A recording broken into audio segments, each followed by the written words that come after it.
All right, so how many of you have heard a recording of your own voice? Cool. Okay, great. Keep your hands up. How many of you liked what you heard? You were like, my voice is awesome. I want to hear more of it. More? No one? Yeah, I thought so. So last night, only one person raised his hand, and I thought he was just trying to make me feel better. Everyone put their hand immediately down. I don't like the sound of my own voice either. It sounds differently in my head than it does when I hear it on a recording. In seminary, they used to make us watch our own sermons and critique ourselves.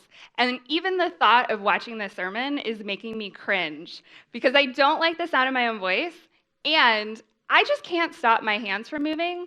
And sometimes in my head, I'm like, calm down, arms. Like, take a break. I'm Italian, which means I have to talk with my hands. One day, the students, they challenged me to give a whole lesson without the use of my arms. So I sat on them, and I think I made it like 2.5 minutes. Nothing good was gonna happen without my arms. So I'm like, put your arms down. So when I'm watching myself and critiquing myself, I'm also cringing. So I'm like, just put them down. It's okay. I can't. So let me ask you another question. Have you ever thought about or had this experience where you're doing something else and suddenly your memory flashes and you relive a moment where you did something stupid or embarrassing years ago, not even like yesterday, like years ago, and it suddenly flashes in your mind and it comes back to hit you and you get embarrassed and you feel awkward all over again? Is that just a me thing? Okay, people are nodding. Cool, thank you. So when I was in middle school, I carpooled with a girl who lived up the street. My parents would drop us off. Her parents would pick us up. Her dad worked at a car dealership, which meant there were certain days he would come in a different car, but we didn't know what car he was going to bring. Sometimes my friend would give me a heads up. She would say, the car is going to be white. Cool. Today the car is going to be white. That's all I have to go on. There's like a sea of white cars, but it's fine. So one day there was a new van parked in the spot where he usually parked. So after school, I headed out. I opened the back door of the van, slid it open, climbed in, sat down, put my backpack down, and slid the door shut. And then I looked at the driver. And the driver looked back at me. And the shock on her face was probably mirrored on my own because I didn't know her. I climbed in the wrong van. This was not my ride. So I picked up my backpack, slid the door open. I didn't say anything. I didn't say a word. I climbed out of the van, shut the door, and then calmly walked back to school. It's not true. I ran to the school and hid in the school, and I never told anyone. I just waited for my friend to appear, and I was just like, no. That memory comes back to haunt me today. We're all a little awkward, right? We do awkward things. We have awkward experiences. So awkward began as this word that meant things were turned in the wrong direction. So things that are awkward are backwards. And now we use it to describe feelings or experiences we have that raise these emotions inside us. We blush, we get embarrassed. All of these cause awkward reactions inside us. We also might cringe. We feel our shoulders going up, and we feel uncomfortable. And often we have the desire to run away, to just flee the awkward situation. And we often do. But what if we sat in those awkward moments? What if we sat with those awkward and uncomfortable feelings? Well, Melissa Dahl, she asked that very same question. I love this picture of this baby. She spent a few years peeling back the layers of awkwardness. She's a writer and researcher, and she found that awkward moments, they act like a mirror. So every one of us exists in two versions. There's the version that we experience ourselves inside our heads. This is how we know ourselves. And then there's another version, which is what we project on the outside. It's what other people see and know about us. Awkward moments happen when these two versions clash together, and then it reveals this gap. There's a gap between the way we see ourselves and the way other people see us. And then when those two versions clash together, we get an awkward encounter. So I'm going to give you an illustration of this. The TV show The Office, illustrates this very clearly in the character of Michael Scott. Michael Scott is the regional manager of a paper distribution company. He thinks he's hilarious.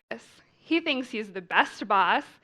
He has a ton of friends, and he'll go to tell a joke, and it doesn't land well. And then there's awkward silence. And everyone just sits there because they don't laugh. It's not a funny joke. The way that he sees himself and the way that others see him are clashing together, and it gets awkward. And everyone just pauses. So we all have this awkward gap. And for a lot of us, we can ignore it until something happens that shows us that gap is there. So maybe you trip and you realize you're not as graceful as you thought you were. I have tripped on these stairs on my way up to preach multiple times. There's only three. There's only 3 steps. I am not a graceful person, so I will never claim that.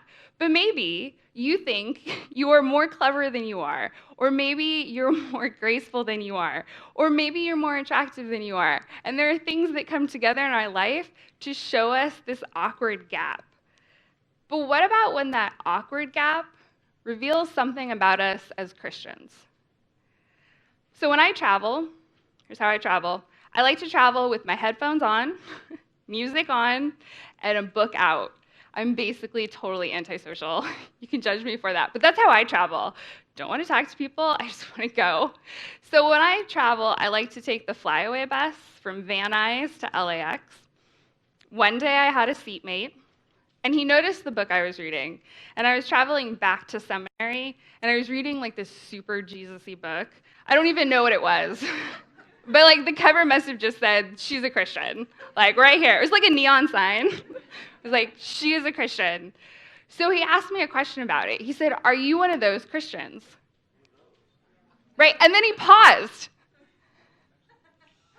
And it got awkward. Because I'm in my head, I'm like, I love Jesus, yes. But then outwardly, I was like, I fumbled. What do you say? Am I one of those Christians who blank, right? Who hates other people, who judges others, who shames people? I'm sure you could fill in the blank yourself.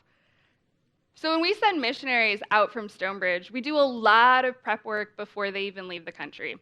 And one part of that training is to train our missionaries to have awkward experiences, to get to know the culture that they're going to. Anytime you go on a cross-cultural experience, you are going to have misunderstandings. You are going to have misunderstandings about culture, maybe about gender, about experiences, and you expect that to happen. And so they train you to just live into that awkwardness. Get comfortable with it. But what about when we have awkward encounters in our everyday life? You don't have to go on a mission trip to have an awkward experience or an awkward encounter. Awkward moments are around every corner. So I wasn't sure how the man sitting next to me on the bus was going to define Christianity. He could have been describing any type of Christian. And I'm one, this is on me, who assumed it was going to be negative. He could have meant, are you one of those Christians who loves others, who serves others, who cares about people in your community? He didn't. That wasn't what he meant. We got into it. We don't always have the best PR as Christians. It felt awkward because this man was holding up a mirror to show me how my faith might be perceived by someone who came from a different background. And I didn't like what I saw. And it felt awkward and uncomfortable. And I wanted to leave, but I couldn't, because we're stuck on a bus. So I took out my headphones, and we talked about faith. For the rest of the bus ride, we talked about Christianity. And it was uncomfortable, and I didn't have all the perfect answers, but I was willing to be present and talk to him. And in the end, I'm really grateful for that, because we had a great conversation. Awkward encounters are an opportunity for us to grow. They're an opportunity for growth in our life. The kicker, though, is that we can't grow unless we know that there is this awkward gap. If we ignore it, then we can't grow through it. So let's get uncomfortable. So Jesus had a lot of awkward encounters with people. He said things and he did things that made people kind of scratch their heads and wonder about him. And on one trip to Jerusalem, Jesus headed to the temple courts and he began to teach people. And that was pretty normal. He drew crowds to him because people wanted to hear what he had to say. So there were people in the crowds. Some people were for him. Some people were really confused. And others were just outright against him. And one group that was outright against him was a group of people called the Pharisees. And the Pharisees were religious leaders. They were a different group, and they didn't like the things that Jesus taught. Their faith was stricter than the things that Jesus said. So a lot of the times they would engage him in debate. Well, during this one instance, they decided to up their game. They drastically took it to another level. They brought in a live example. Instead of hypothetically talking about something that had to do with faith, they dragged in a live, on-the-spot person. This is where it gets awkward. Jesus returned to the Mount of Olives, but early the next morning, he was back again at the temple. A crowd soon gathered, and he sat down and taught them. As he was speaking, the teachers of religious law and the Pharisees brought a woman who had been caught in the act of adultery. They put her in front of the crowd. I feel like cringing just reading this, right? Because if I dragged someone up here and started to point out their sin, you all would cringe with me too, right? That would get awkward. So they put this woman in front of the crowd and interrupted Jesus. And their words are very careful. They caught her in the act of adultery, which probably means they dragged her from a bedroom, maybe without the courtesy of covering up. They've held her overnight, and they have placed her in front of this crowd in broad daylight. Teacher, they said to Jesus, this woman was caught in the act of adultery. The law of Moses says to stone her. What do you say? They don't actually need his opinion. The law of Moses is very clear on this point. What they want is they want Jesus to publicly fumble in this really awkward encounter. They're referring to the law that's recorded in the book of Deuteronomy and Leviticus. And it says this: if a man commits adultery with his neighbor's wife, both the man and the woman who have committed adultery must be put to death. The law applied to both the man and the woman. Now, there's no comment on where the man is. Has he been arrested? So there's something going on that could be a trap. Was this woman set up? Was she put in this position so that they would have an illustration? This is not a fair trial. It's not even a trial. This is a bloodbath. They're asking for her death. She didn't commit adultery alone, yet she alone is going to bear the shame of this act. We have a lot of physical reactions when we embarrass ourselves. We get flustered, we blush, we start sweating. We wish the earth would open up and just swallow us whole, like I do. Like the earth could just open, I would just drop down and hide. It would be totally great. So in 2007, there's a woman by the name of Caitlin Upton. She's from South Carolina, and she was in the Miss Teen USA pageant. Maybe some of you remember this. She fumbled her answer to a really important question. So I want you to watch this. Did you feel like it awkward? Yeah. How many of you have been there before, though? Like, you're in front of people, and your mind just goes blank. No, maybe it happened during a job interview and someone asked you a question and you're like, yeah, I should nail this. Mine goes blank. Or maybe you did it in the middle of a presentation at work. Somebody shared with me last night that she's a nurse and someone asked her a question about medication that she should know, and she does know. Her mind just immediately went blank. She couldn't recall it, couldn't spell it, nothing. Nothing came out. And she just stood there and she was like, I don't know. I'll go check on that. And she was like, I left the room. I left because I just wanted the earth to swallow me whole. Yeah. Here's another thing. Maybe your child has asked you a question that you don't know how to answer. You don't know. But you answered that way. And then your kid was little enough that they like ran away and were like, okay. And you're like, I don't know what I just said. I don't know. You didn't say anything that made sense. You know it. It has happened to me on this stage. I know exactly what I want to say, and then my mind just blank. Got nothing. And you're like, okay, cool. That was fun. Yeah. When we see something like this, we experience secondhand embarrassment. I don't know this woman, and yet I am rooting so hard for her to nail it. I've watched this clip like 14 times, and I'm just like, every time, I'm like, come on, land the plane, nail it. And she doesn't. I want her to, but she doesn't. Because underneath the surface, I'm putting myself in her shoes. I can see myself in her situation, and I'm sure you can too. So, scientists have done some brain scans on people who witness awkward or cringy moments from other people. Part of their brain lit up, and the part of their brain that lit up is the same part that is integral in processing pain. Now, the people in the scan, they weren't in physical pain, yet the images that they were shown were interpreted by their brain as physical pain. And so when we witness someone else's awkward or cringy moment, our body and our brain automatically turns their social pain into physical pain. And your brain will light up. And feeling pain on behalf of someone else is also called empathy. Awkward encounters are an opportunity to exercise empathy. Here's the tricky part, though.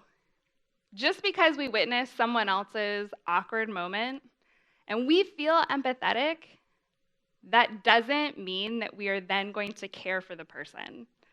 Because there are two kinds of empathy. The first kind is cognitive empathy. In cognitive empathy, you can see how someone's awkward moment causes them pain. And you zero in on that, and you understand maybe what they're feeling, but you don't internalize it. You don't feel it yourself. Bullies and internet trolls, they score really high in the category of cognitive empathy because they can identify the feelings, they can see it, and then they use it to cause more pain. So when Caitlin went home, people had filled her mailbox with letters that told her she should die because she was so stupid. People who wrote those letters were exercising cognitive empathy. They knew how to make the pain worse. At one point, she actually contemplated suicide because she went home and she lost friends. People threatened her parents and said that her parents raised a stupid daughter. Cognitive empathy, understanding the emotions but not feeling them. A lot of us could have been Caitlin. We've been in that situation. Our minds have gone blank. It's happened to all of us. The only difference between Caitlin and us is that her mistake was recorded. Ours are not, most of the time. The second type of empathy is affective or compassionate empathy. And in this type, you take on the feelings and emotions of the other person. You really get in and you put yourself in their shoes. Their cringeworthy moment becomes your cringeworthy moment, and their experience really affects you. This is how we normally talk about empathy. Awkward encounters are an opportunity to exercise empathy only if that is how you choose to respond.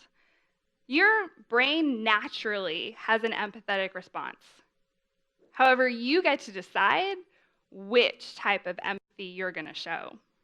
One type draws people in, and the other type pushes people away. So the woman in today's text is unnamed. But to the Pharisees, she becomes the face of sin. And their contempt for her actions makes it clear that they would rather distance themselves from her sin. They put her sin at an elevated platform, and they say, we are not like her. She is beneath us. So let's continue in John. They were trying to trap Jesus into saying something they could use against him. But Jesus stooped down and wrote in the dust with his finger. They kept demanding an answer.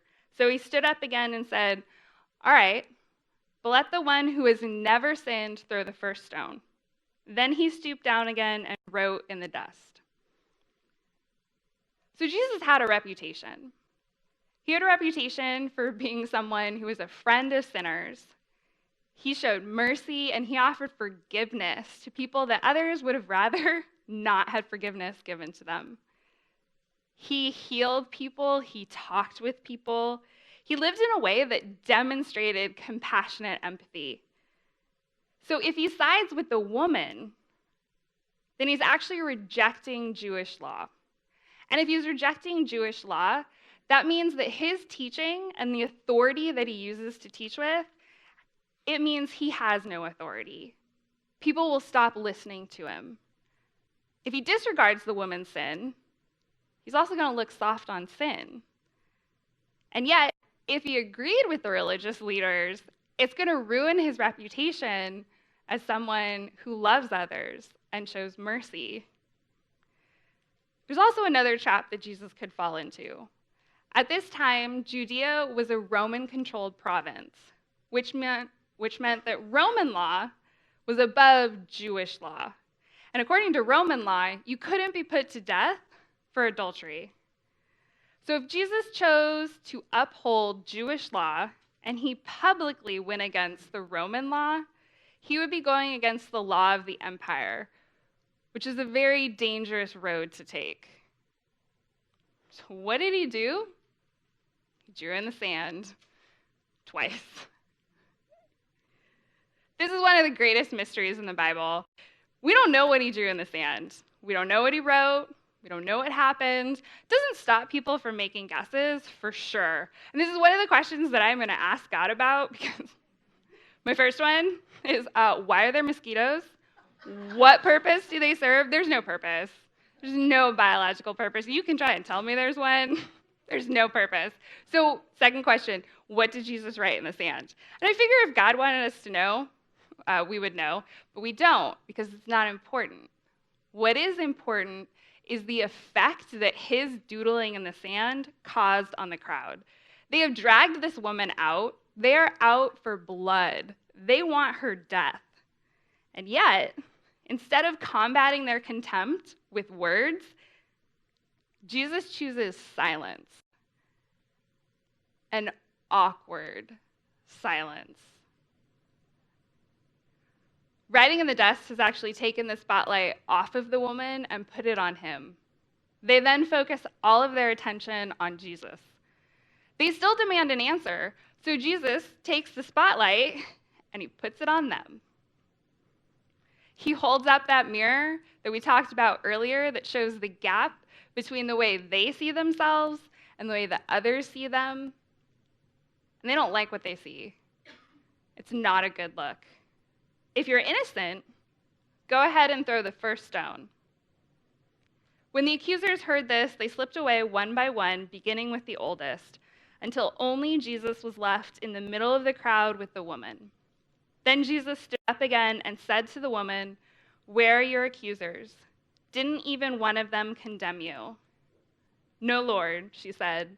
And Jesus said, "Neither do I. Go and sin no more."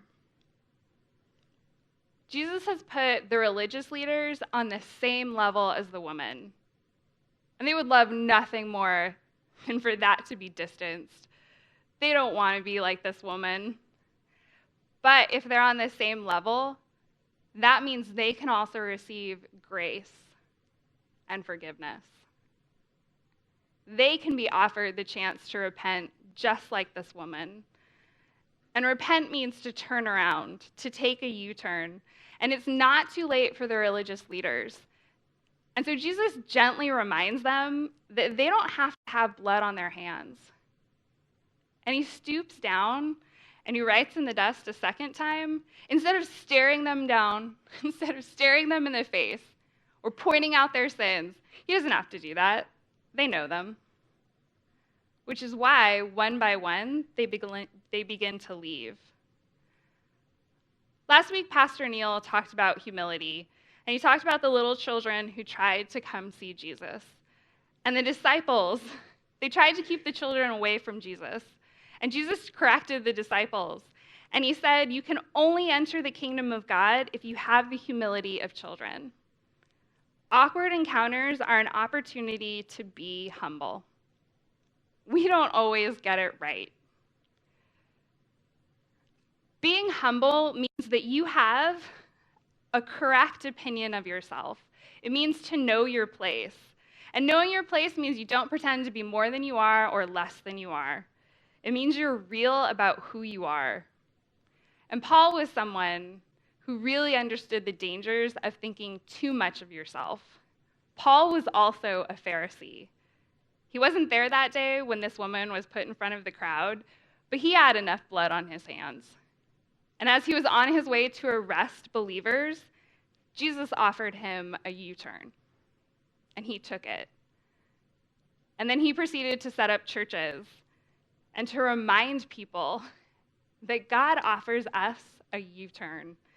And for him, the opposite of humility is pride. And for Paul, pride led to all kinds of troubles, and it occurs in his letters. And so in his letter to the church in Rome, he warned against thinking too much of ourselves.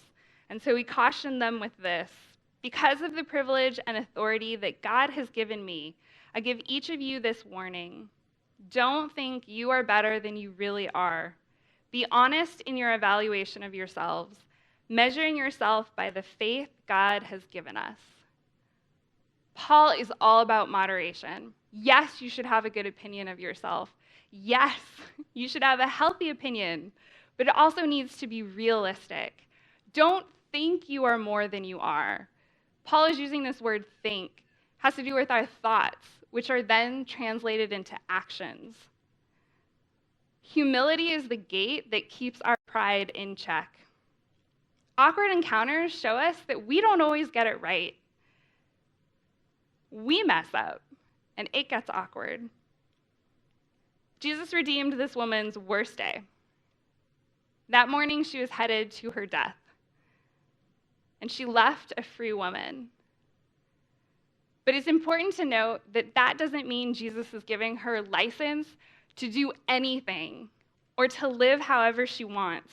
He is offering her a new life, a second chance, and that means leaving her old life behind. So Jesus doesn't minimize or cover up her sin.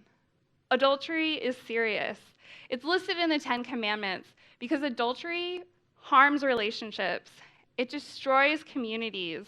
It destroys families, and it leaves a deep wound. And so Jesus is taking her sin seriously. He's taking it so seriously that he is dying for this woman to be saved, to have a new life, to have a renewed life. He didn't die so that she could return to the same life. There's one more really awkward part of this story. The crowd never leaves. The Pharisees and religious leaders, they leave. And yet the crowd is standing there witnessing this awkward encounter. They have stayed through the whole thing. And I'm willing to guess that a lot of them went home changed. They witnessed firsthand Jesus' compassion and empathy for this woman and his compassion and grace towards the religious leaders. Jesus has responded to both parties. Even though it's a truly awkward moment, they're witnessing firsthand the love of God. Wouldn't it be awesome if our witness to others turned people towards God's love, offered them a renewed and changed life? That is how our witness should be received. Awkward moments are going to happen. Let them be an opportunity for you to grow, to be empathetic, and to be humbled.